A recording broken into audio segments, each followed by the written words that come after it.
ఏదన్నా గట్టి నిర్ణయం తీసుకునేటప్పుడు భగవంతునికి ఎదురుగా ధర్మానికి దైవానికి దగ్గరగా వారి కనుసన్నలలో అలా వెళ్తూ ఉంటే చాలా మంచిది. ఇలా ఎందుకు చేయాలి అంటే భవిష్యత్తులో ఏదన్నా తప్పు చేయదలిచినా లేదంటే ఏదన్నా అబద్ధం చెప్పాల్సినటువంటి పరిస్థితి వచ్చినా దైవానికి మాట ఇచ్చాం కాబట్టి, వ్యక్తులకు మాట ఇవ్వడం కాదు, దైవానికి మాట ఇచ్చాం కాబట్టి మరి మనము అటువంటి చెడు మార్గంలోకి వెళ్ళలేము. కాబట్టి ఎప్పుడు కూడా ఏదన్నా గట్టి నిర్ణయం తీసుకునేటప్పుడు భగవత్ సన్నిధిలో ఆ మాట అనేది, ఆ గట్టి మాట అనేది నిర్ణయం తీసుకుంటే చాలా మంచిది. దానికి భగవంతుని అంగీకారము అలాగే సహకారము రెండు ఉంటాయి. అలాగే ధర్మాన్ని దైవాన్ని అనుసరించి చేస్తూ ఉండాలి ఏ పనైనా సరే.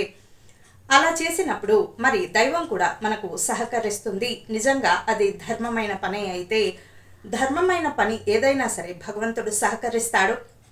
కాబట్టి ఉదాహరణకు మనం ఒక గుడికి వెళ్ళాము, ఏదో ఒక గుడికి భగవంతుణ్ణి నేరుగా చూడగలుగుతున్నామంటే మన మనస్సు శుద్ధిగా, మనం ఎవరిని అన్యాయం చేయలేదు, ఎవరిని బాధ పెట్టలేదు, ఎవరిని మోసగించి ఏ డబ్బులు కూడా మనము అపహరించలేదు అని అర్థము.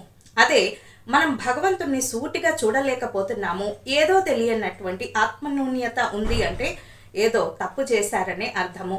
కాబట్టి ఎప్పుడు కూడా గట్టి నిర్ణయం తీసుకునేటప్పుడు భగవంతునికి ఎదురుగా వెళ్తే చాలా మంచిది. అలా ఏదన్నా తప్పు చేసినట్లయితే వెనువెంటనే ఎక్కువ సమయం ఇవ్వకుండా మార్చుకుంటే మరి కాలానుగుణంగా అలా మరి మంచి అలవాట్లలోకి మారుతూ ఉంటుంది. అంతేగాని ఎక్కువ వ్యవధి ఇచ్చి మొత్తానికి గోతిలో పడేదాకా తెచ్చుకోకూడదు.